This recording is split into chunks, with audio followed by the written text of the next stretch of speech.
Hamzad episode number 8। मगर वो रोशनी का हिसार उसके लिए मुसीबत बना हुआ था। दोपहर 12 बजे तक यही खेल जारी रहा। उसके बाद मैंने देखा मैं पारा ने एकदम आंखें बंद कर ली और उसका जिस्म आहिस्ता आहिस्ता नीचे उतरने लगा। मैंने देखा कि हमजाद अब वहाँ से गायब हो गया। उसके साथ अचानक मेरी नज़रों से सारा मंजर गायब हो गया और आंखों के सामने सिर्फ अंधेरा रह गया। मैंने घबरा कर आंखें खोल ली और फौरन हमजाद को तलब किया। ये क्या हुआ? अब क्या होगा? तुम तो कह रहे थे तुम उसके अमल में रुकावट डाल सकोगे, मैंने हमजाद से कहा।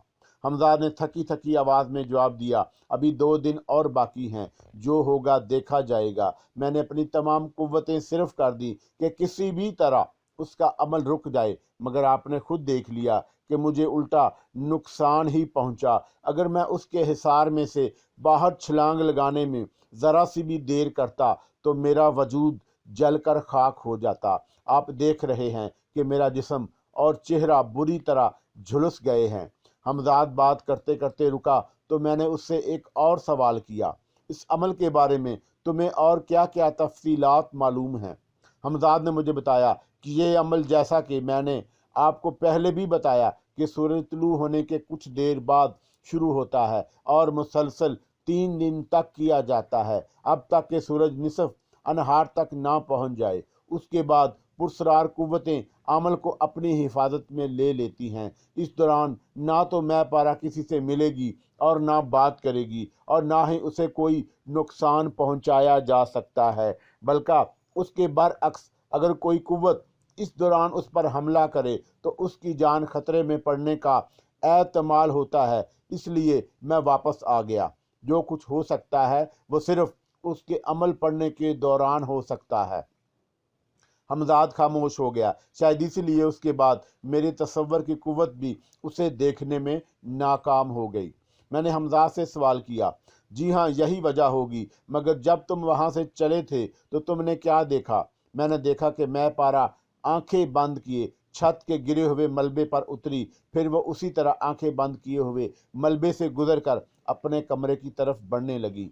उसी वक्त मैंने देखा कि उसके चारों तरफ बेशुमार सांप ना जाने कहाँ से रेंगते हुए आए और उसके जिस्म पर रेंगने लगे। फिर उसने अपने कमरे में दाखिल होकर अंदर से दरवाज़ा बंद कर लिया। उसके बाद मैं चला आया।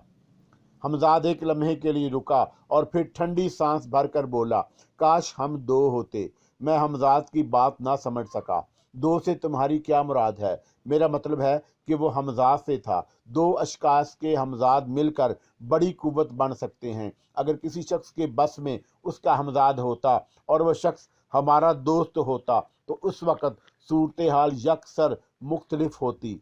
हम 2 मिलकर यकीनन मैं पारा पर भारी पड़ते। हमजाद की बात सुनकर मैं बोला, तुमने मुझे ये बिल्कुल नया ख्याल समझा दिया।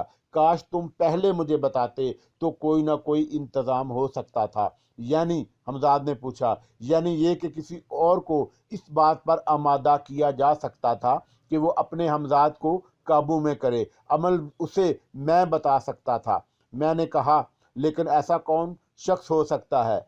अब भी क्या बिगड़ा है? हमें तो बहरहाल बकौल आपके इसी शहर में रहना है, और अगर नहीं भी रहना तो मैं पारा से तो टकराना ही है। ऐसी सूरत में हमारे लिए ये बात बेहद सूदमंद साबित हो सकती है। हमजाद ने कहा, लेकिन अब उसके लिए वक्त भी चाहिए।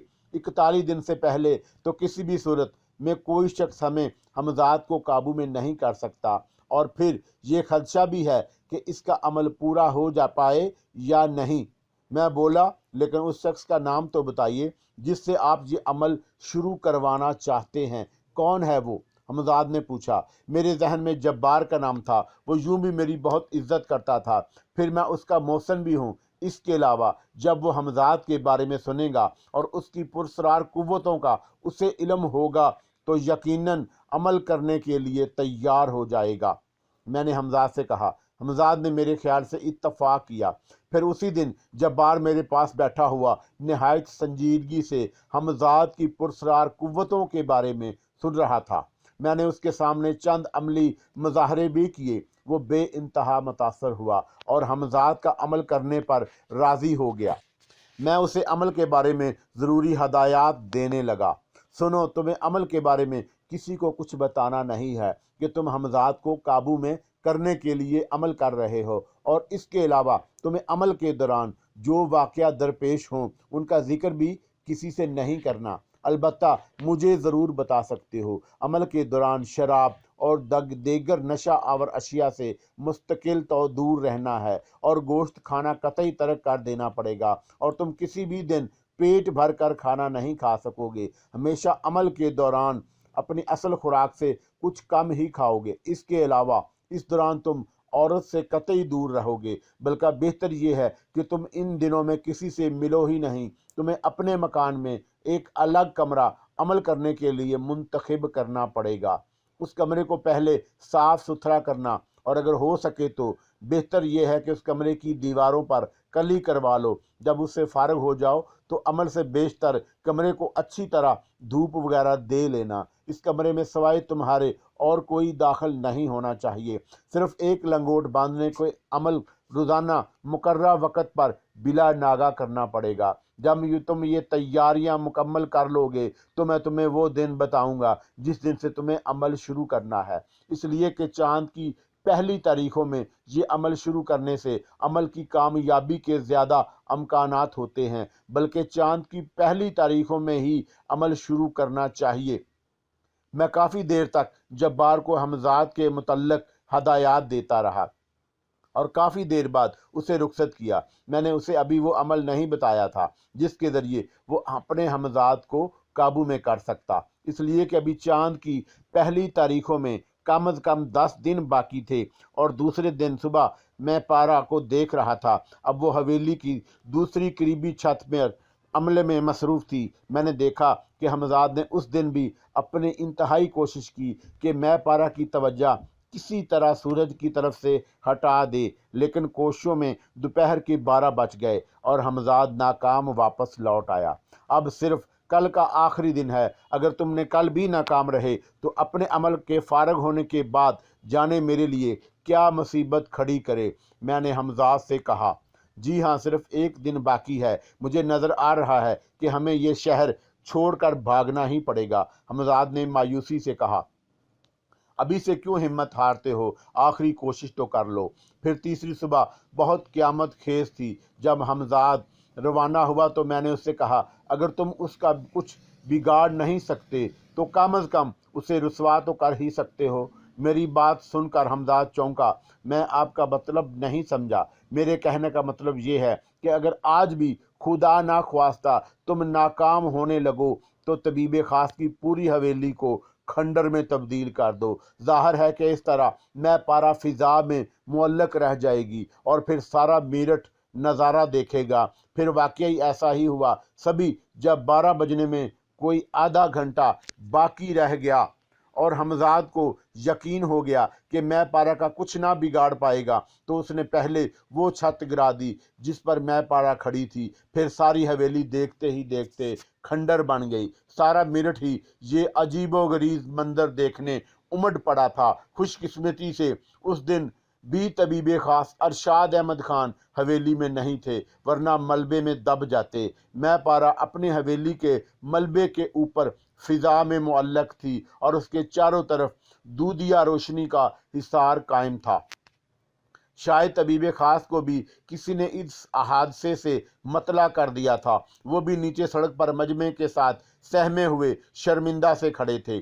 लोगों की समझ में नहीं आ रहा था कि ये सब क्या हो रहा है। एक अजीबो गरीब और नाकाबिले यकीन मंजर उनके सामने था। वो सब मबहूत से बने मैं पारा की तरफ देख रहे थे।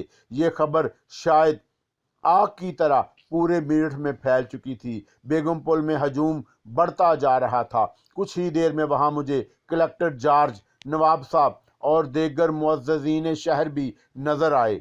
सभी हैरत ज़दा और दम बखुद थे। आधे घंटे में अच्छा खासा हंगामा गर्म हो गया। मेरा जज्बा इंतकाम को मैं पारा की रसवाई से काफ़ी सकून मिल रहा था, लेकिन ये आधा घंटा हुआ की तरह गुजर गया। उसके साथ मुझे अपने तसव्वुर की कुव्वत ख़त्म होती महसूस हुई। मैंने देखा कि मैं पारा का जिस्म आहिस्ता आहिस्ता नीचे उतर रहा था। फिर वह मलबे पर उतरकर सीधी खड़ी हो गई। अब उसका जिस्म फिर पहले ही की तरह हसीन, पुरकशिश और जवान दिखाई देने लगा। मैंने देखा कि मजमा से कई नौजवान बेखुद से होकर उसकी तरफ बढ़े, जिन्हें मौका पर मौजूद पुलिस की भारी नफरी ने रोक दिया। मैं पारा ने मजमा की तरफ हाथ उठाकर किसी से कोई चादर मांगी। उस वक़्त फौरन एक चादर उसे मुहैया कर दी गई, जिससे उसने अपने जिस्म को ढांप लिया। अब वो कलेक्टर जॉर्ज और नवाब साहब के दरमियान खड़ी थी। उसके बाद अचानक मेरे तसव्वुर का सिलसिला मुंतके हो गया। उसी लम्हे हमजाद अपने करीब नजर आया। मैंने देखा कि वो कुछ घबराया हुआ है। मेरे कहने से पहले उसने जल्दी से कहा, पुलिस की एक भारी नफरी इस तरफ आने वाली है।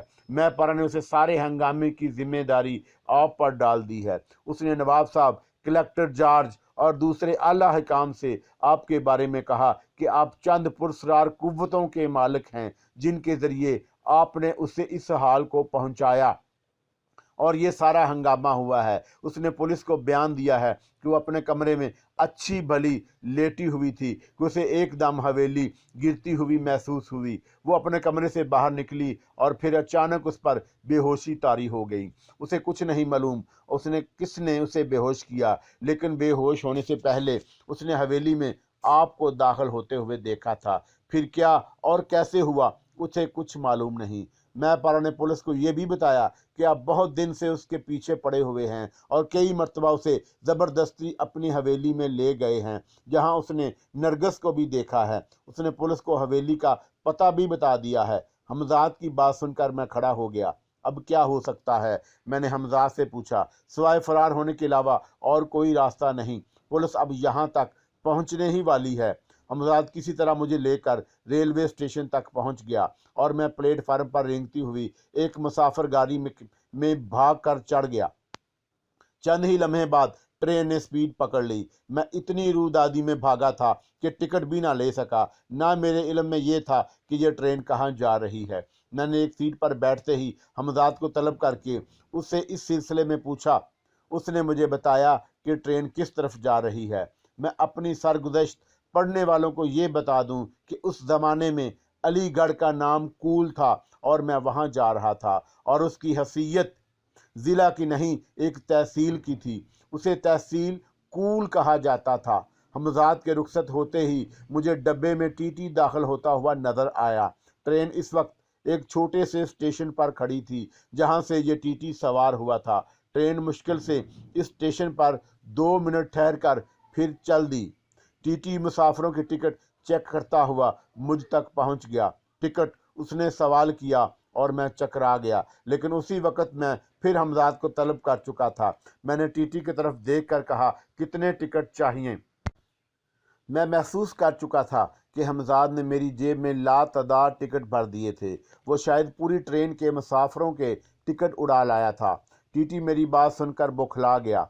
मुझे ये सोचकर बड़ी हंसी आई कि बकिया मुसाफिरों का क्या हाल होगा जिनके टिकट हमजाद उड़ा लाया था।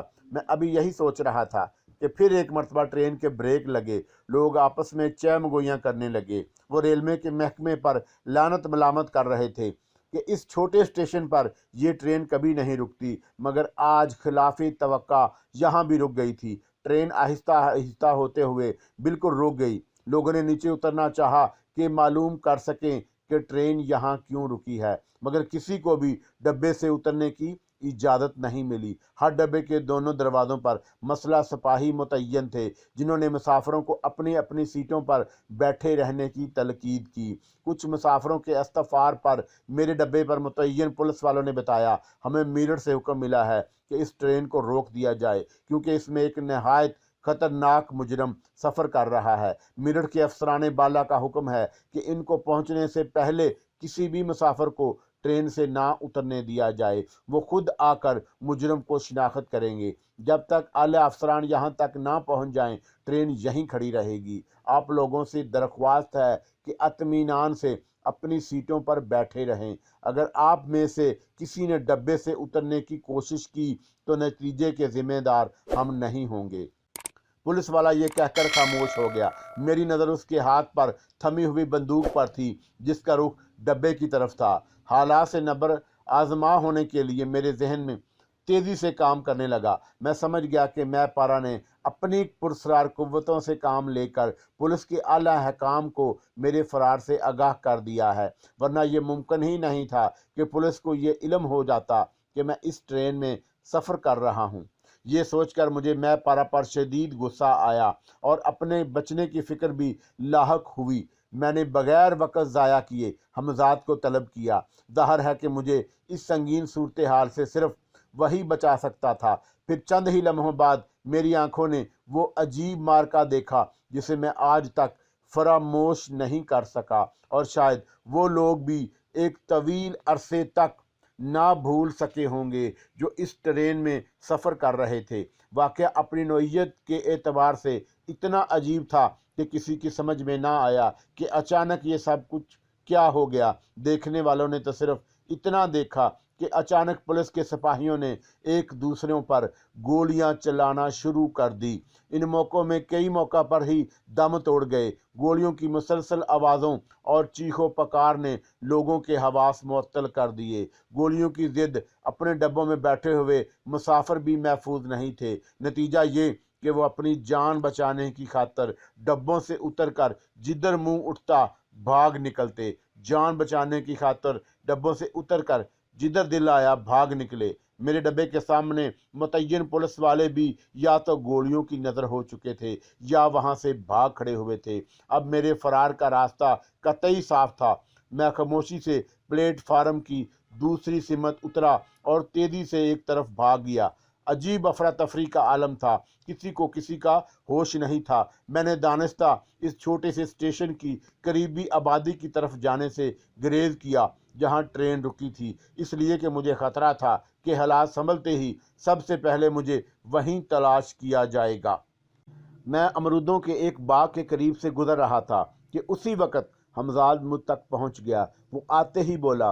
वो इस कदर बदहवास था कि हमें पूरी तरह संभलने के लिए 3-4 घंटे चाहिए। मैं चाहता हूं कि इससे पहले किसी महफूज मकाम तक पहुंच जाएं। मैंने हमजाद की तरफ देखा कि अजहार ममनूनियत से कहा कि तुमने वाकई ज़बरदस्त मार्का अंजाम दिया है। मुझे बताओ कि यहाँ से सबसे नज़दीकी कौन सी आबादी है, इस जगह को छोड़कर जहाँ ट्रेन रुकी थी। मेरी बात सुनकर हमजाद ने फ़ौरन जवाब दिया, उसके अलावा तो करीबी आबादी सिर्फ एक है, मगर वो एक छोटा सा गांव है। मेरा ख्याल कि वहाँ रिहाइश वगैरह का माकूल इंतज़ाम नहीं होगा। मेरा मशवरा है कि आप यहाँ से कूल चलें, वो भी यहाँ से कोई ज़्यादा दूर नहीं।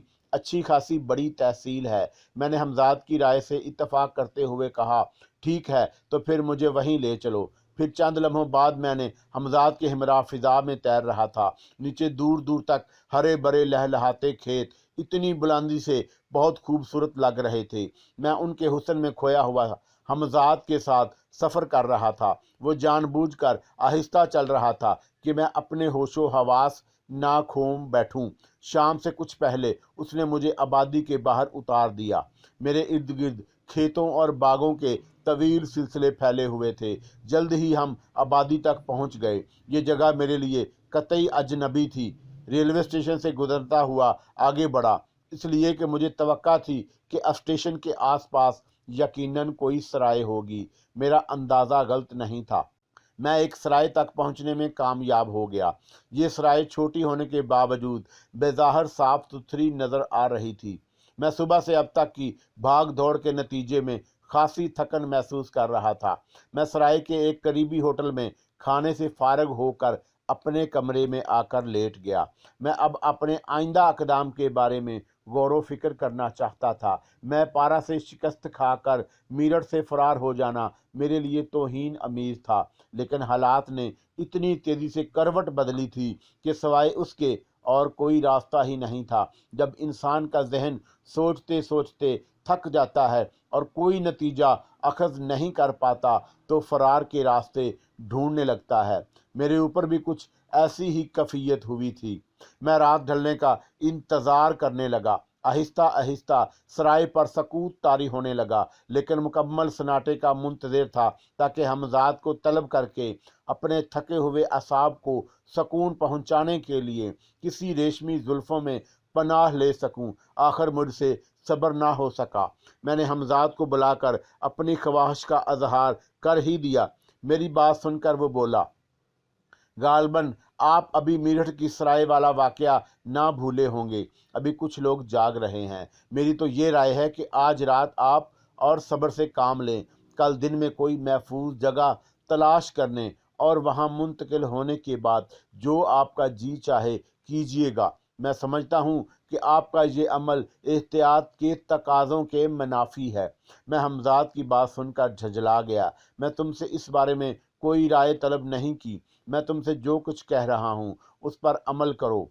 आपने मेरी बात सुनकर सर झुका लिया और बुझे हुए लहजे में बोला, जो आपका हुक्म। ये कहकर वो गायब हो गया। मैं बेचैनी से कमरे में टहलने लगा। टहलते टहलते काफ़ी देर हो गई मगर हमजाद ना लौटा। मैं गुस्से के आलम में कभी चारपाई पर बैठता और कभी टहलने लगता। आखिर खासा इंतज़ार करने के बाद वो आया। उसके हाथों पर जो जिस्म था उसे देखकर मैं ये भी भूल गया कि उसके आने से पहले सख्त बेजारी और गुस्से की हालत में था। वो कोई हसीन ख्वाब देख रही थी। उसके होंठों पर अजीब सी मुस्कुराहट थी, जैसे ताज़ा खिले हुए गुलाब की पंखड़ियां लर्ज रही हों। हमजाद अभी तक कमरे में मौजूद था। मैंने दबी ज़बान में उसके देर के आने की वजह दरियाफ्त की। ऐसा पहले तो कभी नहीं हुआ कि तुम्हें इतनी देर लगी हो। मैं 2 मरतबा यहाँ आकर लौट चुका हूँ और जब मुझे कतई इत्मीनान हो गया कि आप तमाम लोग नींद की आगोश में पहुँच गए हैं तो मैं उसे ले आया हूँ। मेरे देर से आने का सबब सिर्फ एहतियात थी। हमजाद ने जवाब दिया। उसका जवाब सुनकर मेरा गुस्सा, जो पहले ही लड़की को देखकर किस कदर कम हो गया था, अब कतई कम हो गया था। ठीक है, तुम जा सकते हो। मैंने हमजाद को रुखसत करके कमरे का दरवाज़ा बंद कर लिया और फिर पलटकर चारपाई के करीब आ गया। मेरा रवैया बहुत मोहतात था क्योंकि मुझे तजर्बा था कि अमूमन लड़कियों पर इन हालात में 2 तरह के रद्द अमल होते हैं। या तो वो जागते ही खुद को एक अजनबी जगह और एक अनजाने शख्स के साथ देखकर एकदम हैरत ज़दा सी रह जाती हैं और उनकी ज़बान गंग हो जाती है, या वो जागते ही अचानक डर के चीखने लगती हैं। मेरी अपनी हवेली होती या अलग कोई रिहाइश गाह होती तो मैं इतना फ़िक्रमंद ना होता, मगर यहाँ मामला उसके बरअक्स था। मैं खुद एक अजनबी इलाके में था और उस ज़रा सी लापरवाही मेरे लिए मुसीबतें खड़ी कर सकती थी। मुमकिन था कि ये लड़की जागते ही चीखना चिल्लाना शुरू कर दे। अचानक मुझे दरवाजे पर दस्तक सुनाई दी और इसके साथ किसी की गरजती हुई आवाज़ भी, दरवाज़ा खोल दो वरना तोड़ दिया जाएगा। इन अल्फाज के साथ ही जैसे मेरे हवास पर बिजली सी गिरी। मैंने पलटकर खिड़की की तरफ देखा। उसमें सलाखें थी। मुझे चंद ही लम्हों में कोई फैसला करना था। मैंने घबराकर कमरे में चारों तरफ नज़र दौड़ाई। मुमकिन है कोई घड़ा या बाल्टी मौजूद हो जिसमें मुझे पानी मिल जाए, लेकिन कमरे में कोई घड़ा या बाल्टी नहीं थी। लड़की इस अरसे में अपने बेतरतीब लिबास को दुरुस्त करके उठ बैठी थी। दरवाज़ा अब पहले की निस्बत और ज़ोर से धड़धड़ाया जा रहा था, जैसे अगर मैंने दरवाज़ा ना खोला तो वाकई दरवाज़ा तोड़कर अंदर दाखिल हो जाएंगे। मेरे लिए इस वक्त सबसे नाजुक बात यह थी कि मैं अपनी मदद के लिए हमजाद को भी तलब नहीं कर सकता था, क्योंकि इस वक्त मैं नापाकी की हालत में था। मैंने आंखें बंद करके अपने तसव्वुर की कुव्वत को बरोए कार लाने की कोशिश की, मगर वो भी रायगांगी। उस वक़्त कमरे का दरवाज़ा बहुत ज़ोर से चड़चड़ाया और अंदर आ गिरा। कमरे में सबसे पहले दाखिल होने वाले शख्स को पहचान गया। ये मेरठ का कलेक्टर जॉर्ज था। उसके हाथ में पिस्तौल था। उसके पीछे 10-15 बावर्दी पुलिस वाले नज़र आ रहे थे। जॉर्ज ने कमरे में घुसते ही मेरी तरफ इशारा करके अपने पीछे खड़े हुए एक पुलिस इंस्पेक्टर को इशारा किया। यही है, गिरफ्तार कर लो उसे। फिर उसकी नज़र एकदम लड़की पर पड़ी। उसने लड़की से सवाल किया, कौन हो तुम और यहाँ कैसे आई? लड़की ने पुलिस वालों की तरफ रहम तलब नज़रों से देखते हुए भराई हुई आवाज़ में कहा, मैं दुलारी हूँ। मैं अपने घर में सोई थी, पर मेरी आंख खुली तो मैं यहाँ थी। मुझे नहीं मालूम ये मुझे यहाँ कैसे उठा लाया। ठीक है, जॉर्ज ने इंस्पेक्टर की तरफ मुड़कर कहा, जो मुझे हथकड़ियाँ पहना चुका था, इसे भी थाने ले चलो। इस पर लड़की की घघियाई पर जजूर में खता लड़की की बात सुनकर जॉर्ज ने उसे तसल्ली दी। तुमसे कुछ नहीं कहा जाएगा, चंद जरूरी बातें पूछकर तुम्हें छोड़ दिया जाएगा। रहती कहाँ हो तुम? जेगंज, लड़की ने जवाब दिया। सराय में ठहरने वाले दूसरे मुसाफिर भी इस हंगामे से जाग गए थे। पुलिस जब मुझे लेकर सराय से निकली तो हर तरफ हल्का हल्का धुंधलका फैल रहा था। सुबह होने वाली थी। मुझे और लड़की को कुछ पुलिस वालों के हमरा सराय के सामने खड़े हुए एक तांगे में बिठा दिया गया। जॉर्ज भी इस तांगे में बैठा था। बकिया पुलिस वाले पैदल ही हमारे तांगे के पीछे आ रहे थे। कुछ दूर जाकर नीम धुंधलके में मुझे एक मस्जिद के मीनार नजर आए। जल्द ही हमारा तांगा वहां तक पहुंच गया। मस्जिद के बिल्कुल सामने छोटी ईंटों से बनी हुई एक इमारत में तांगा दाखिल हुआ और उसके सहन में जाकर रुक गया। जॉर्ज ने तांगे से उतरते ही इंस्पेक्टर को हुक्म दिया, बंद कर दो इसे हवालात में और लड़की को मेरे पास लाओ। और हाँ, हवालात के दरवाजे पर 2 पुलिस वाले तैनात कर दो जो बहुत चाको चौबंद हों। ये मुजरम बे इंतहा खतरनाक है। ये कहकर वो सामने बने हुए एक कमरे की तरफ बढ़ गया। एक पुलिस वाला लड़की को अपने साथ लिए उसके पीछे पीछे चल दिया और बकिया मुझे लेकर बाएं तरफ बनी हुई हवालात की कोठरी की तरफ बढ़े। मुझे हवालात में बंद करने से पहले इंस्पेक्टर ने हथकड़ियां खोल दी थी। मुझे हवालात की तंग और अंधेरी कोठरी में धकेल कर हवालात का आहनी दरवाजा बंद कर दिया गया। इंस्पेक्टर अपने साथियों में से 2 को हवालात के बाहर छोड़ गया था। उन दोनों के पास बंदूक थी। वो दोनों हवालात के दरवाजे पर पहरा देने लगे, जैसे उन्हें डर हो कि मैं इतने सख्त पहरे के बावजूद भी फरार हो जाऊंगा। जो होना था वो हो चुका था। मेरी बेएहतियाती रंग ला चुकी थी। अगर मैं हमजाद के मशवरे पर अमल करके सिर्फ एक रात और सब्र कर लेता तो मुमकिन था कि हालात ये ना होते। मैं हवालात के फर्श पर बैठा हुआ सोच रहा था कि पुलिस यहाँ तक कैसे पहुँच गई। काफ़ी देर गौर करने के बाद मैं इस नतीजे पर पहुंचा कि इसमें भी मैं पारा का हाथ है। ये सब उसी का किया धरा है। जब उसे ये इत्तला मिली होगी कि मैं पुलिस के हाथ लगने से पहले भागने में कामयाब हो गया हूं, तो उसने अपने पुरस्कार कुव्वतों के जरिए ये पता लगा लिया होगा कि मैं कहाँ छुपा हुआ हूँ। तो फिर उसने नवाब साहब के जरिए ये खुद पुलिस को उससे मतला कर दिया होगा। मेरी नज़र में उसकी इंतकामी कार्रवाई का सबब ये था कि मैंने उसे धोखे में रखकर हमजाद के जरिए उसके अमल में रुकावट डलवाने की कोशिश की थी और फिर उसमें नाकाम होकर मैं पारा को बदनाम करने का आखिरी मौका भी हाथ से ना जाने दिया। हालांकि अब मैं उस शहर को छोड़कर फरार हो चुका था, लेकिन शायद वो मुझे सजा दिए बगैर नहीं छोड़ना चाहती थी। गालबन इसीलिए उसने यहाँ तक मेरा पीछा किया। ये सूरत हाल ज़ाहिर है मेरे लिए बहुत ख़तरनाक थी। मुझे बेहसीयत शेख करामत पहचान लिया गया। इसका मतलब था कि मुझे सज़ा से कोई नहीं बचा सकता। मेरी फ़र्द जुर्म बहुत तवील थी। उन्हीं हौलाक ख्यालनाक के हसार में मेरा जहन चकराने लगा। मैं रात भर का जागा हुआ था। मेरे जहन पर गनूदगी सी तारी होती गई। न जाने मैं कब तक ऊँघता रहा। हवालात का आहनी दरवाज़ा खुला और मैं चौंक पड़ा। मेरे संभलने से पहले ही मेरे हाथों में हथकड़ियां डाल दी गईं। थाने के सहन में हर तरफ धूप फैली हुई थी। मेरा गनूदा जहन ये सोचने से कासर था कि मुझे कहाँ और कहाँ ले जाया जा रहा है। मुझे हवाला से निकालकर एक बड़े से पेड़ के नीचे खड़े हुए यक्के में चंद पुलिस वालों के हमरा बिठा दिया गया, जिनमें थानेदार भी था। यक्का थाने से निकलकर आबादी की कच्ची पक्की सड़कों से गुजरता हुआ एक तरफ चला जा रहा था। कुछ देर बाद यक्का आबादी से बाहर निकल गया। मेरा जहन में फिर वही सवाल उभर आया कि लोग मुझे कहाँ ले जा रहे हैं, लेकिन मैंने उनसे पूछा नहीं। जब यक्का आबादी से दूर निकल आया तो मुझे कुछ फासले पर एक बड़ी सी 4 दीवारी वाली इमारत दिखाई दी जो आहिस्ता आहिस्ता करीब होती जा रही थी। गालबन मेरी मंजिल वही थी, इसलिए कि यक्के का रुख उसी तरफ था।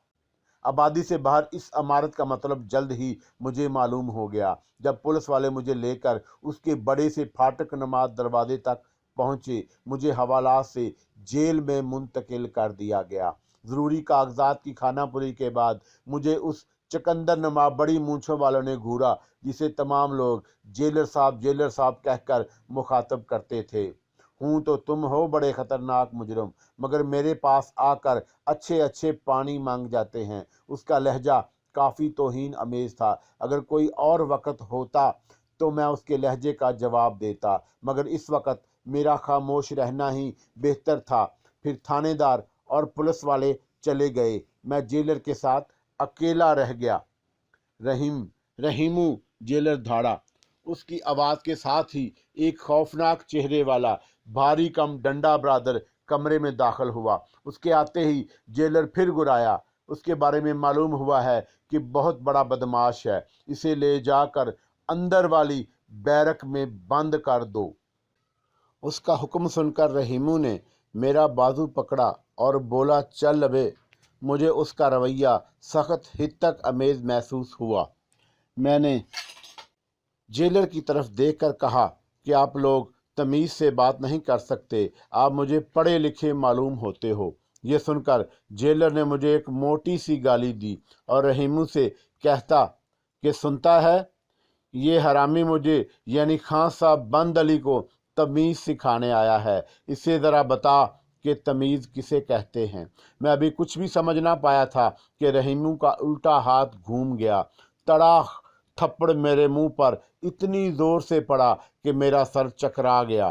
क्यों, अब समझा? जेलर की मनहूस आवाज़ मेरे कानों से टकराई। अब चलेगा या सर फाड़ दूं? ये रहीमू था। मैं जल्दी से आगे बढ़ गया। जी तो ये चाह रहा था कि इन दोनों को कच्चा चबा जाऊं, मगर मैं सिर्फ चाहने से क्या होता है, मैं दस्तों पा था। जेलर के कमरे से निकलकर रहीमू मुझे एक तरफ धक्का देता हुआ ले जाने लगा।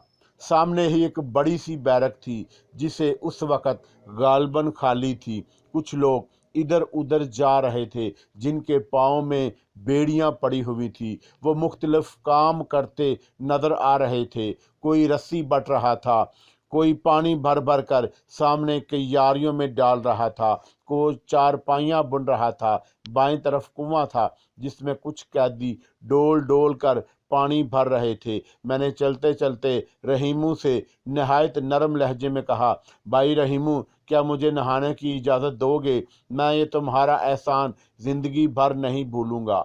वो मेरी बात सुनकर तंजिया लहजे में बोला, वाह बेटा, इसे अपने बाप का घर समझा है? अबे ये जेल है, जेल। सीधा चल, वरना तू तो मुझे जानता ही है। उसके बाद से मायूस होकर फिर थके थके कदमों से उसका साथ देने लगा। वो मुझे ले जाकर एक तरफ बने हुए बड़े कमरे में दाखिल हुआ, जहां मुझे जेल के कपड़े दिए गए और फिर मेरे कपड़े उतरवा कर रख लिए गए। फिर रहीमू एक शख्स से मुखातब हुआ, ये भी खस्ता नाक निकला। मजलू बेटा, चल उठा अपना हथौड़ा और संसी। उस जमले के मैनी मुझे उस वक़्त खुले जब मेरे पाँव में भारी बेड़ियां डाल दी गईं। उसके बाद रहीमू मुझे उस कमरे से लेकर फिर बाहर निकला। मेरे लिए बेड़ियां पहनकर तेज चलना दूभर हो रहा था। इस कम वक्त की रफ्तार तेज थी। मुझे आहिस्ता चलता देखकर वो बोला, लगाऊं लात कमर पर? निखरा तो ऐसा कर रहा है जैसे पहली मर्तबा जेवर पहना हो। मैं कहरन जबरन बमुश्किल उसके साथ चलता रहा।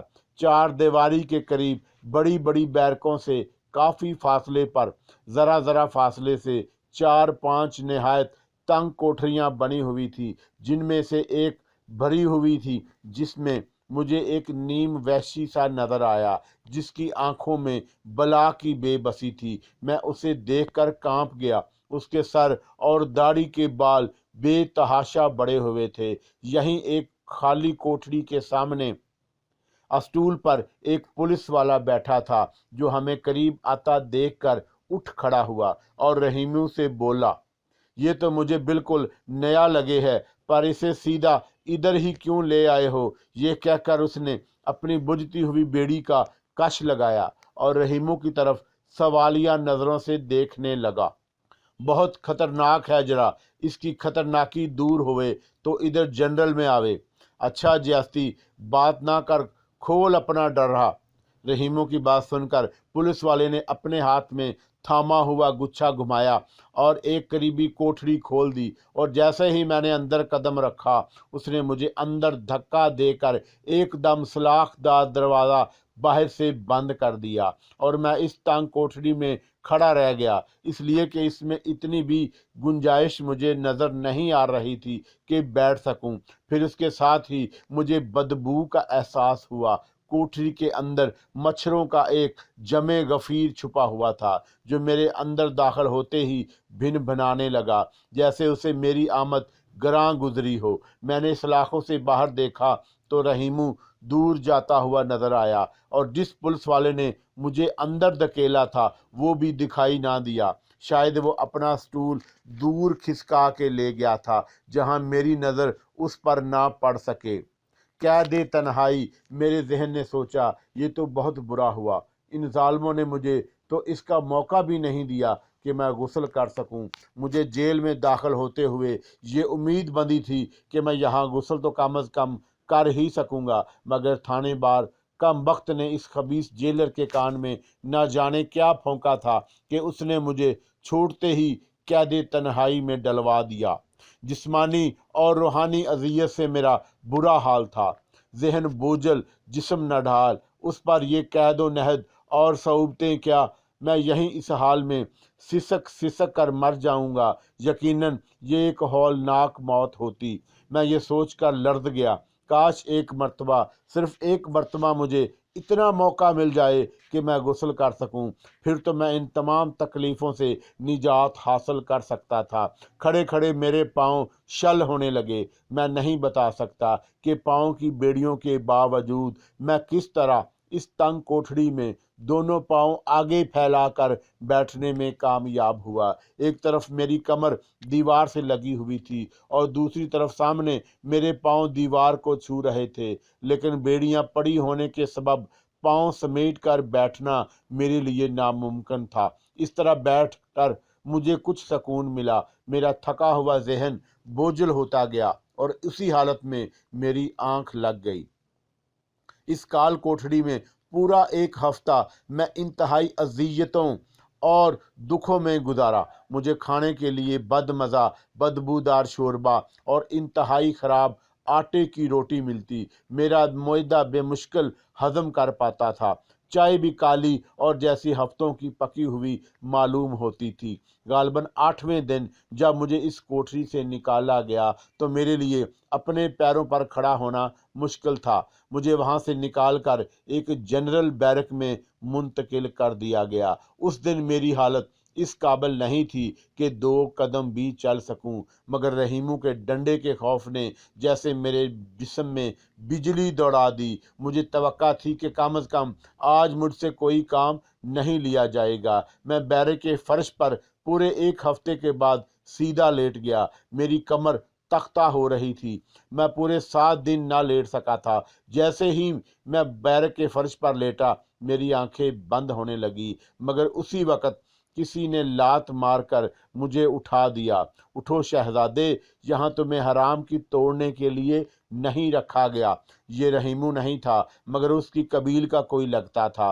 उसके हाथ में भी डंडा था। वो मुझे तकरीबन घसीटता हुआ बैरक से बाहर लाया और कुछ कैदियों के साथ पानी भरने और करीबी क्यारियों में डालने पर लगा दिया।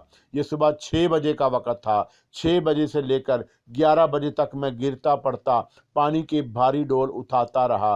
फिर 11 बजे हम सबको खाना दिया गया, वही बदमज़ा बुरा खाना। उस अरसे में मैंने कई बार कोशिश की कि पानी से भरा हुआ डोल अपने जिस्म पर डाल लूं, मगर उसमें कामयाब ना हुआ, इसलिए कि वो डंडा बरादर हम सब कैदियों के सर पर सवार था। उस दिन भी मुझे नहाने का मौका नहीं मिला, लेकिन दूसरे दिन सुबह ही जब मैं दूसरे कैदियों के साथ उठा तो उनके हमरा बैरक का दरवाज़ा खुलते ही कुएं की तरफ लपका। बैरक से कुएं के फासले में इंतहाई बेताबी और बेसब्री से तय किया।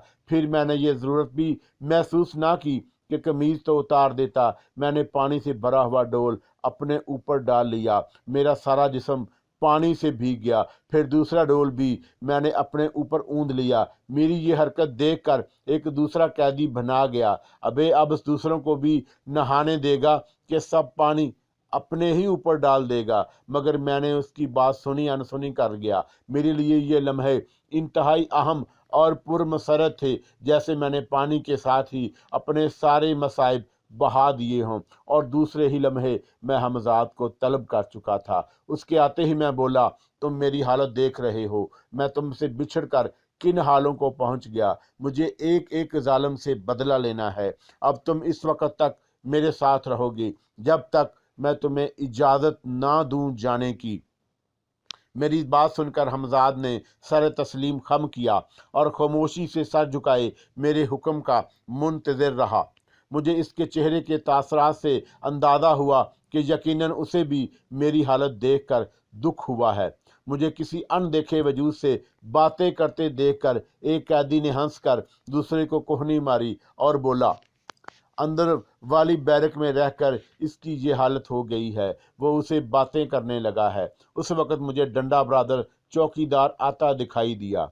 उसने सब कैदियों को मुखातब करके कहा, अबे अब चलो भी, या सारा दिन यहीं खराब कर दोगे, काम पर नहीं लगना। उसकी बात सुनकर कैदी जल्दी जल्दी अपनी बैरकों की तरफ चले, जहां बरामदे में चाय बट रही थी। लेकिन मैं चौकीदार की बात से बेखबर जेलर और रहीमों से इंतकाम लेने के बारे में मंसूबे बना रहा था। उसने मुझे अपनी जगह खड़ा देखकर डंडा उठाया। क्यों बे, क्या बहरा है? मेरे इशारे पर हमजाद ने उसके हाथ से डंडा छीन कर उसके सर पर उस जोर से रसीद किया कि वो तेवरा कर जमीन पर गिर गया। उसके सर से खून बह रहा था। एक कैदी ने गुजरते हुए जो चौकीदार को जख्मी हालत में पड़े देखा तो वो समझा कि यकीनन मैंने उसका डंडा छीन कर उसके सर पर मारा है। चंद ही लम्हों में हंगामा खड़ा हो गया। हर तरफ यही चर्चा था कि नए कैदी ने चौकीदार का सर फाड़ दिया। मैं अब वहां से चलकर बैरक के बरामदे में आ गया, जहां दूसरे कैदी खड़े चाय पी रहे थे। जख्मी चौकीदार बेमुश्किल उठकर जेलर के कमरे की तरफ भाग गया। तमाम कैदी मेरे आसपास जमा थे और उनमें से कुछ का ख्याल था कि मुझे फिर चौकीदार का सर फाड़ने के जुर्म में कैद तन्हाई में डाल दिया जाएगा। मुझे उन सब के लहजे से अपने लिए एहतराम महसूस हुआ और आपस में मेरे बारे में तरह तरह के तबसरे कर रहे थे। किसी का ख्याल थे कि मैं बहुत बड़ा डाकू हूँ, कोई कह रहा था शायद मैंने कई कत्ल किए हैं। लेकिन मैंने उनमें से किसी की बात की ना तो तायद की और ना तरदीद, ना ही उनके किसी बेतुके सवाल का जवाब दिया। मैं हमजाद की तरफ मतवज्जे हो गया, जो कह रहा था, अगर आप हुक्म दें तो मैं अभी आपको यहाँ से निकाल ले चलूँ, पर नहीं, अभी मुझे उस खबीस जेलर और उसके बेथमे रहमों को देखना है। मैंने हमजाद की बात का जवाब दिया। कैदी मेरी तरफ हैरत से देख रहे थे। मैं उनसे ज़रा अलग हट कर खड़ा हो गया और अब पहली मर्तबा मुझे अपने पाँव में पड़ी हुई बेड़ियों का ख्याल आया, जो मेरे चलने में रुकावट बनी हुई थी और जिनकी आहनी गिरफ्त ने मुझे जिस्मानी अजियत में मुब्तला कर दिया था। फिर चंद लम्हे बाद ही कैदियों ने एक हैरत अंगेज मंजर देखा और उनकी आंखें हैरत से फैल गईं। मेरी आहनी बेड़ियां खुद ब खुद टूट कर मेरे कदमों में गिर पड़ी थीं, जिन्हें ठोकर मारकर मैंने बरामदे से नीचे गिरा दिया। और उसी वक़्त मेरी नज़र जेलर और रहीमों और 3-4 डंडे बरादर चौकीदारों पर पड़ी, जो बैरक से अब सिर्फ चंद कदम के फासले पर रह गए थे। जेलर के चेहरे से इंतहाई गुस्से का अजहार हो रहा था। उसका चकंदर जैसा चेहरा कुछ और सुर्ख हो गया था। इससे पहले कि वह मुझ तक पहुंचने में कामयाब होते, मैं हमजाद को इशारा कर चुका था। फिर दूसरे ही लम्हे बैरक के सामने एक अजीबो गरीब और हैरत अंगेज तमाशा शुरू हो चुका। चौकीदारों के डंडे उनके हाथ से छूटकर जमीन पर गिर पड़े। उनमें से एक ऊंधे मुंह गिरा। ये रहीमू था। उसके गिरते ही मैंने हमजाद को इशारा किया कि यही है। हमजाद ने मेरे इशारे पर रहीमों के तलवों पर डंडे बरसाना शुरू कर दिए। जब दूसरे चौकीदारों ने ये नाकाबिले यकीन मंजर देखा कि डंडा खुद ब खुद फिजा में बुलंद होकर रहीमों की मुरम्मत कर रहा है, तो वो जेलर के रोकने के बावजूद भूत भूत कहते हुए भाग निकले। मगर जेलर अपनी जगह खड़ा हैरत से ये मंजर देख रहा था। दूसरे तमाम कैदी भी सहमे हुए खड़े थे। अचानक ना जाने जेलर को क्या सूझी कि वो तेजी से अपना रोल लहराता हुआ मेरी तरफ बढ़ा, लेकिन मुझ तक पहुंचने से पहले हमजाद उसके हाथ से रोल छीन चुका था और खुद जेलर के रोल ने उसकी पिटाई शुरू कर दी। जेलर बार बार रोल पकड़ने की कोशिश करता, मगर रोल उसके हाथ ना आता। कई बार उसकी पीठ पर बरसा और वह तड़प उठा और बुरी तरह गालियां बक रहा था। मौके से फायदा उठाकर इस अरसे में रहीमू भी खिसक गया था। अब हमजाद के लिए सिर्फ जेलर बचा था, जिसको पीटते पीटते बुरा हाल हो गया था। अचानक उसके हवास भी जवाब दे गए। वो भाग खड़ा हुआ, मगर कुछ देर चलकर ऊंधे मुंह गिरा करने से उसका निचला होंठ फट गया, जिससे अब खून बह रहा था। उसके गिरते ही हमजाद ने मेरे हुक्म पर उसके तलवों को निशाना बनाया, तो वह तड़पता रहा और पिटता रहा। आखिर वो बुरी तरह चीखने लगा, बचाओ बचाओ। तमाम कैदी दायरे की सूरत में उसकी चारों तरफ हैरत ज़दा खड़े उसे पिटते देख रहे थे। वो कुछ कुछ समझ चुके थे कि उस मामले का ताल्लुक मेरी ज़ात से है और मामला यकीनन पुरस्कार है, इसीलिए वो मुझसे ज़रा कुछ फासले पर खड़े हुए थे। ये उनका खौफ था या अकीदत, मैं नहीं कह सकता। जब पिटते पिटते जेलर लहूलुहान हो गया और चिल्लाते चिल्लाते उसकी आवाज़ बैठने लगी, तो मैंने हमजाद को रुकने का इशारा किया और आगे बढ़कर जेलर से मुखातब हुआ। क्यों, कैसे मजाज हैं खान साहब? तबीयत दुरुस्त हुई या अभी? और मैंने अपना जुमला अधूरा छोड़कर ज़मीन पर पड़े हुए ज़ख्मी जेलर का हाथ पकड़ा और वो बमुश्किल उठकर बैठ गया। जाओ, तुम्हारे लिए आज इतना ही सबक काफ़ी है, अपनी मरहम पट्टी कराओ। फिर मैं कैदियों की तरफ पलट कर बोला, आज काम की छुट्टी, कोई काम नहीं करेगा। मेरा ये जुमला सुनकर जैसे उन्हें होश आ गया। उनमें से 3-4 तंदुरुस्त व तवाना कैदियों ने मुझे अपने कंधों पर बैठा लिया और खुशी से नारे लगाने लगे। जेलर लड़खड़ाते कदमों से अपने कमरे की तरफ सर झुकाए चला जा रहा था, जैसे अब वो ओहदे से मुस्तफ़ी हो चुका है, जिससे वो इस जेल का जेलर ना हो। उन्हें मेरा नाम नहीं मालूम था, इसलिए नए साथी जिंदाबाद के नारे लगाने लगे। उन्होंने मुझे कंधों पर बिठाए बिठाए सारे जेल का चक्कर लगाया, जिसकी पुलिस और चौकीदार ना जाने कहाँ गायब हो गए थे। जेल पर अब पूरी तरह कैदियों का कब्जा था। हमजाद अब भी मेरे हमरा था। अचानक उसने मुझे मुखातब किया। जेलर ने पुलिस लाइन को मतला किया है कि कैदियों ने बगावत कर दी है। वहां से पुलिस की एक भारी नफरी जेल की तरफ रवाना कर दी गई है, इसलिए आप कैदियों को पुरअमन रहने की तलकीन करें और हालात को मजीद बिगड़ने ना दें। मैंने उसकी बात सुनकर कैदियों को इस नई इत्तला से आगाह किया और कहा कि आप लोग कतई ना घबराएं, मैं अभी खुद जाकर जेलर से बात करता हूं, लेकिन आप सब कतई पुरअमन रहेंगे और उस वक़्त तक पुलिस के खिलाफ कोई कार्रवाई नहीं करेंगे जब तक मैं ना कहूं। इन सब ने मेरी तायद की और मैं वहां से सीधा हमजाद के हमरा जेलर के कमरे की तरफ रवाना हो गया। जेलर अब तक उसी जख्मी हालत में अपने कमरे में तन्हा टहल रहा था। मैंने उसके कमरे में दाखिल होने से पहले देखा कि उसने जेल के तमाम पुलिस और चौकीदारों को जेल के बड़े दरवाजे पर मुतय्यन कर दिया है। मेरे कमरे में दाखिल होते ही वो उछल पड़ा, जैसे उसे बिच्छू ने डंक मार दिया हो। मैंने उसे मुखातब किया, खान साहब, मुझे मालूम है कि आपने पुलिस लाइन से मदद मांगी है और पुलिस की एक भारी नफरी यहाँ आने वाली है, लेकिन अगर उन्होंने कैदियों को छेड़ा या कोई नाजीबा हरकत की तो हालात की जिम्मेदारी आप पर होगी। दूसरी सूरत आपके और हम सब के लिए बेहतर मसालहाना है कि आप अगर इस पर आमादा हो जाएं तो ये सभी के लिए सूदमंद होगा। कान खोल कर सुन लीजिए, कैदी आज काम नहीं करेंगे। नंबर 2, ये कि वो आपका और आपके हर कारों का बेजाज जुल्म सितम और गैर इंसानी सलूक बर्दाश्त नहीं करेंगे। तीसरी और आखिरी शर्त ये कि वो आपका ये गलीज और बदमज़ा खाना नहीं खाएंगे। उन्हें उम्दा और अच्छा खाना फराहम किया जाना चाहिए। मैं कहता रहा और जेलर खामोशी से मेरी बात सुनता रहा।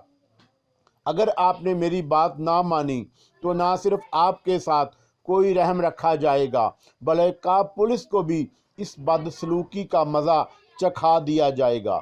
आप देख ही चुके हैं कि मुझे खुद कुछ करने की ज़रूरत नहीं, आपके पुलिस वाले खुद ब खुद पिटने लगेंगे, उनके हथियार जो उनके खिलाफ इस्तेमाल होंगे। बोलो, क्या कहते हैं आप? मैंने सवालिया नज़रों से जेलर की तरफ देखा। क्या तमाम कैदी हस्बे मामूल कल से काम करने लगेंगे? जेलर के सवाल में बेबसी थी। हाँ, मगर सिर्फ उस सूरत में जब कि मेरे तमाम मतालबात तस्लीम कर लिए जाएं। मैंने जवाब दिया, मुझे तुम्हारी शर्त मंजूर है। जेलर ने कहा, मगर वो खाने के बारे में कोई अमली कदम फौरन नहीं उठाया जा सकता, इसमें 2-3 दिन लगेंगे। ठीक है, उस वक़्त तक कैदियों को खाना सप्लाई ही ना किया जाए। मेरी बात सुनकर जेलर चकरा गया। तो क्या सारे कैदी 3 दिन भूखे रहेंगे? उसने हैरत से कहा, नहीं, उन्हें बेहतरीन खराना फराहम किया जाएगा जिसकी जिम्मेदारी मुझ पर है। इस सिलसिले में आप फिक्र छोड़ दें। मैंने जवाब दिया। जेलर हैरत से मेरी सूरत देख रहा था। मैंने चलते हुए कहा, तो फिर मैं मुतमिन रहूं? हाँ, जेलर के लहजे में बेबसी थी। हमजाद की बरवक्त इतला और जेलर से मेरी गुफ्तो शनीद से एक बड़ा हंगामा टल गया था। जेलर ने पुलिस को वापस कर दिया। उसने हकाम से कहा था कि उसने हालात पर काबू पा लिया है। कुछ देर बाद खाने का वक़्त हो गया। कैदी मेरे इर्द गिर्द जमा थे, जिनमें से कुछ मेरे पांव दबा रहे थे। मेरी हैसियत अब उनके सरबराह की सी थी। मैंने जेलर से होने वाली तमाम गुफ्तगू से कैदियों को आगाह कर दिया था। वो सब भी जेलर की तरह इस बात पर हैरान थे कि अब 3 दिन तक उन्हें जेल से खाना सप्लाई नहीं किया जाएगा, लेकिन उनमें से किसी की इतनी हिम्मत नहीं हो रही थी कि मुझसे सवाल करता। मैं उनके लिए खाना कहाँ से और किस तरह फराहम करूँगा? मैंने हमजाद को खाना लेने के लिए रवाना कर दिया। उसके कुछ देर बाद ही कैदियों ने निहायत हैरत से उस देग को देखा जो फिजा में तैरती हुई चली आ रही थी। फिर वो देग आहिस्ता से बैरक के फर्श पर उतर गई। उसके साथ गरम गरम तंदूरी रोटियां थी। सिर्फ मैं ही देख सकता था कि हमजाद ने देग ज़मीन पर रखी है। वो सब पत्थर बने ये अजीबो गरीब मंजर देख रहे थे। मेरे हुक्म पर 2-3 कैदी उठे और जेल के बावर्ची खाने से बर्तन ले आए। कैदियों ही में से एक ने देग में से कोरमा निकालना शुरू किया। खाना सबसे पहले मेरे सामने रखा गया। फिर कुछ देर बाद ही वो सब ये भूल गए कि ये खाना उन्हें कितने पुरस्कार तौर पर मिला है। वो कह के लगा रहे थे और आपस में खुशफेलियों में मसरूफ़ थे।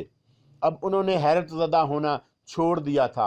वो समझ गए थे कि उनके दरमियान खुदा या भगवान ने कोई साहबे करामत या रशनी मनी भेज दिया है। उनमें से बेशतर खाने वगैरह से फारग होकर मेरे हाथ पैर चूमने लगे।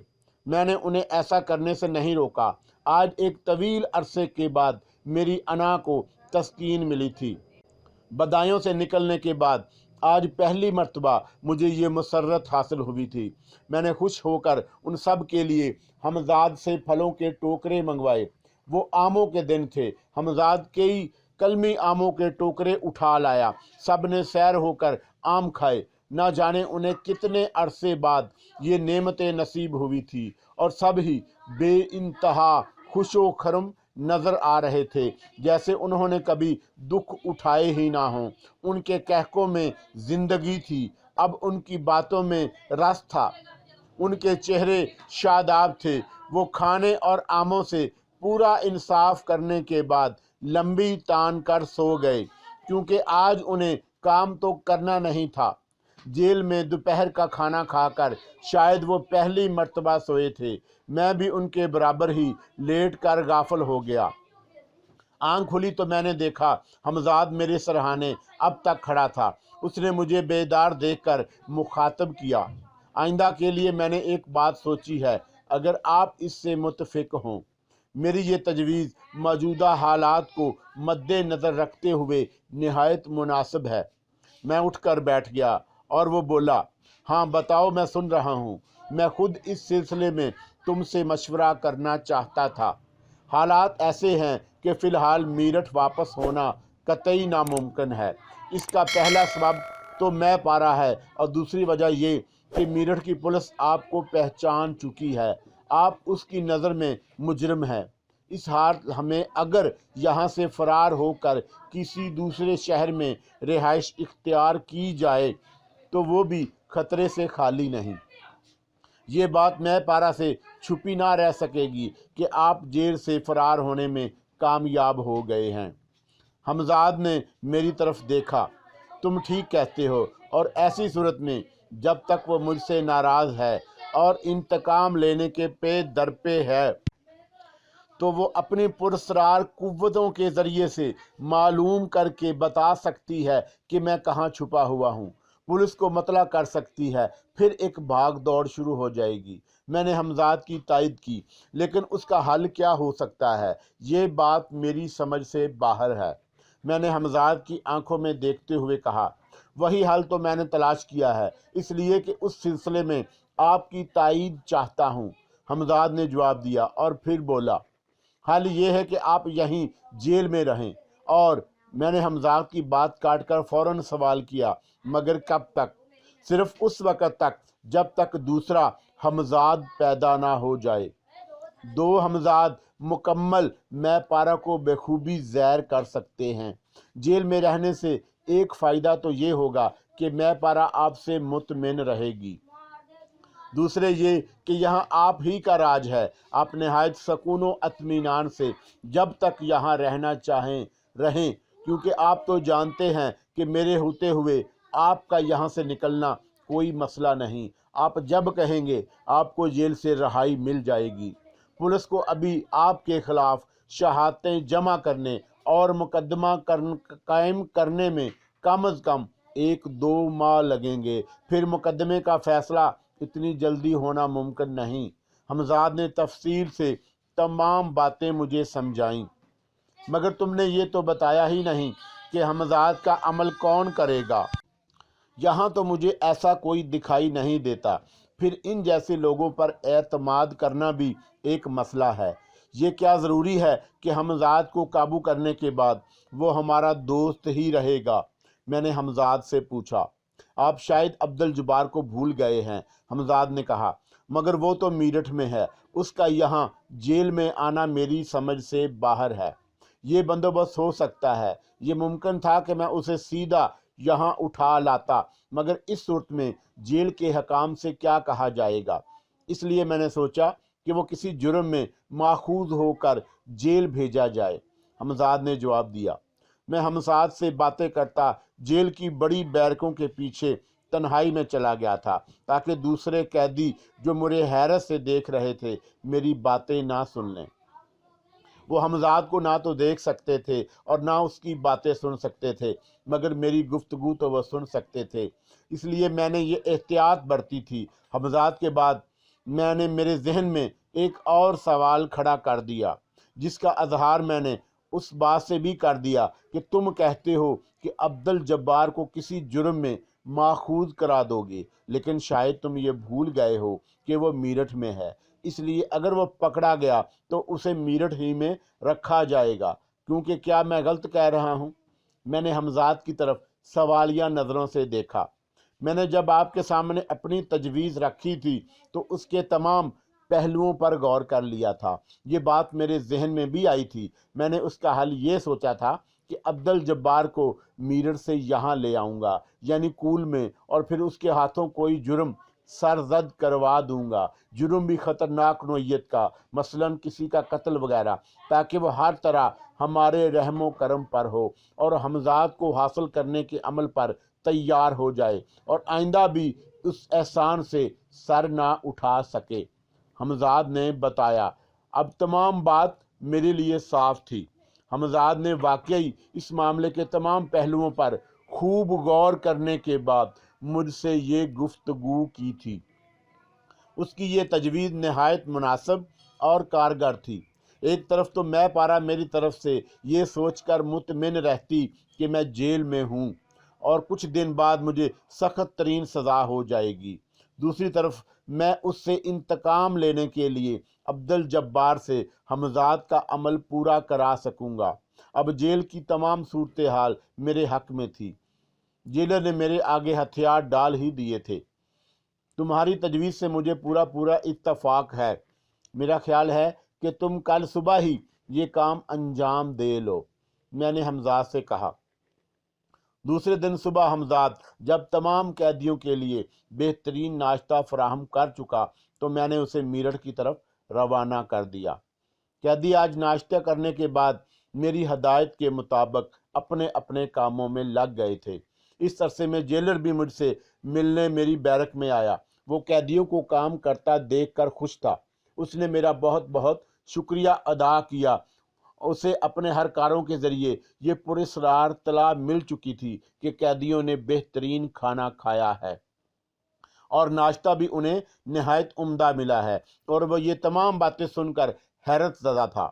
کچھ دیر مجھ سے باتیں کرنے کے بعد اس نے بیرک میں ادھر ادھر نظر دوڑائی، اور جب اسے یقین ہو گیا کہ اس کے اور میرے علاوہ یہاں کوئی نہیں تو اس نے اچانک آگے بڑھ کر میرے ہاتھ چوم لیے۔ اس کی آواز بھرا رہی تھی، اے درویش، میں تمہیں سمجھ نہیں پایا تھا، مجھے معاف کر دو، خدا کے لیے مجھے معاف کر دو۔ میں نے دیکھا کہ جیلر کی پلکیں بوجھل تھیں۔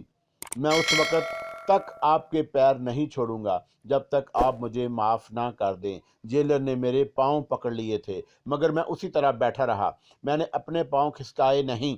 جب وہ میرے پاؤں پر جھکا تو میں نے اس کے سر پر ہاتھ رکھ کر کہا، خان صاحب، ہم نے تم نے معاف کیا، آج سے تم ہمارے مرید، بس اب خوش ہو جاؤ۔ جیلر نے سر اٹھایا اور خوش ہو کر ایک مرتبہ پھر میرے ہاتھ چوم لیے اور پھر بولا، یا مرشد، میرا دل کہتا ہے کہ آپ بے گناہ پھانسے گئے ہیں، مجھ سے جو ہو سکا آپ کی خدمت کروں گا۔ دوسرے، مجھے آپ سے یہ عرض کرنا ہے کہ آپ آج سے یہاں تکلیف میں قیدیوں کے ساتھ نہیں سوئیں گے، آپ کے لیے میں اپنے کمرے میں پلنگ ڈلوا دوں گا۔ جیلر کی بات سن کر میں نے تائید میں سر ہلایا، مجھے خود بھی یہاں سکون و آرام نہیں تھا۔ جیلر کچھ دیر خاموش رہ کر بولا، مرشد، جہاں آپ نے مجھ پر اتنا بڑا کرم کیا ہے، ایک عنایت اور چاہتا ہوں۔ یہ جیل کے سپریڈنٹ ہردیال شرما سے میری بالکل نہیں بنتی، وہ بہت ذلیل اور متعصب ہے اور پرسوں جیل کے معائنے پر آ رہا ہے۔ وہ انگریز حکام کا منہ چڑھا ہے، اس لیے کچھ کام دام نہیں کرتا، اس کا سب کام مجھے کرنا پڑتا ہے، حالانکہ اسے یہاں رہنا چاہیے مگر نہیں رہتا۔ ہفتے میں بس ایک دفعہ آتا ہے اور مجھے الٹی سیدھی سنا کر چلا جاتا ہے۔ ہو سکے تو اس کا یہاں سے کہیں اور تبادلہ کرا دیجئے یا اسے نوکری سے نکلوا دیئے، میں اس سے بہت تنگ ہوں۔ جیلر نے میری طرف رحم طلب نظروں سے دیکھتے ہوئے کہا، ابھی ہم کچھ نہیں کہہ سکتے، پرسوں اسے آنے دو، پھر دیکھا جائے گا۔ میں نے جیلر کی بات جواب دیا اور پھر بولا، اچھا اب تم جاؤ، ہم ذکر اذکار الہی کریں گے۔ میں نے اسے رخصت کرنے کے بعد آنکھیں بند کیں اور اپنے تصور کی قوت کو بروئے کار لایا۔ میں نے اس وقت حمزاد کا تصور کیا تاکہ معلوم کر سکوں کہ وہ کس حد تک اپنا کام نمٹا چکا ہے۔ Come and fly away with me. Come and fly away with me.